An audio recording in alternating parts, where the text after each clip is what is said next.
जी बिल्कुल, इस्लाम कोट जे RHC centre में मौजूद आहियूं। असां RHC सेंटर जी ॻाल्हि कंदासीं त हिते जेका आहे उहा दवाउनि जी हिन वक़्तु मुकमल तौरु खोट आहे।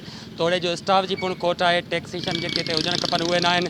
लेबॉरेटरी में जेके टेस्टूं थियणु खपनि उहे न आहे। मुकमल तौरु इहा इस्पताल आहे हिन वक़्तु बहिरान जो शिकार आहे। दवाउनि जी खोट आहे।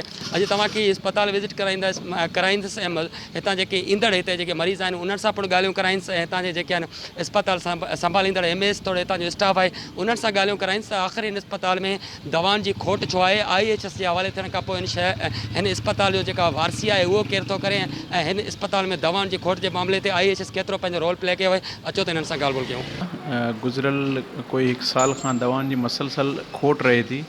जॾहिं पब्लिक जी घणी किराए थी त थोरे वक़्त लाइ हिकिड़े हफ़्ते जे लाइ मेडिसिन ॾिनी वञे थी, उन खां पोइ पूरो महीनो ईअं दरबदरी में मरीज़ परेशान थियनि था, ॿाहिरि जी दवा वठनि था। तक़रीबन असां वटि हिते जेको आहे 100-800 खां 1000 ताईं OPD थी वई। टोटल जेको आहे पीट्स जी आहे, MCH जी आहे, इंडोर जी जेका आहे सो असांजी एतिरी OPD आहे। उन में असांजी दवाउनि जी काफ़ी शार्टेज आहे।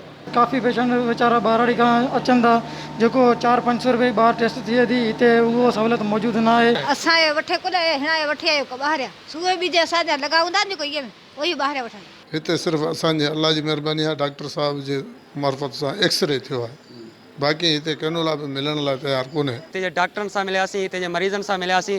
डॉक्टरनि जो बि इहो ई चवणु आहे त हिते दवाउनि जी मुकमल तौरु खोट आहे। तोड़े जो इस्लाम कोट समेत मिठी, डिप्लो, छाछरो नंगर खां केतिरा ई मरीज़ हिते उमेदूं खणी अचनि था, पंहिंजा मरीज़ खणी अचनि था, सिहतियाबी जे लाइ अचनि था, पर अफ़सोस सां चवणो थो पए उन्हनि मरीज़नि खे मथे जे सूर जी गोरी आहे उहा पिणु असां ॿाहिरि लिखी ॾींदा आहियूं। तव्हांजे मरीज़नि जेका सिंध सरकार खां इहा अपील कई आहे त IHS जे हवाले जेका इहा इस्पताल थियल आहे इहा IHS खां वापसि खसी वञे, ॿीहर जेका इहा सिंध गवर्नमेंट जे हवाले कई वञे, जीअं असांखे जेका ॾुखियाईनि खे का मुंहुं ॾियणो न पए।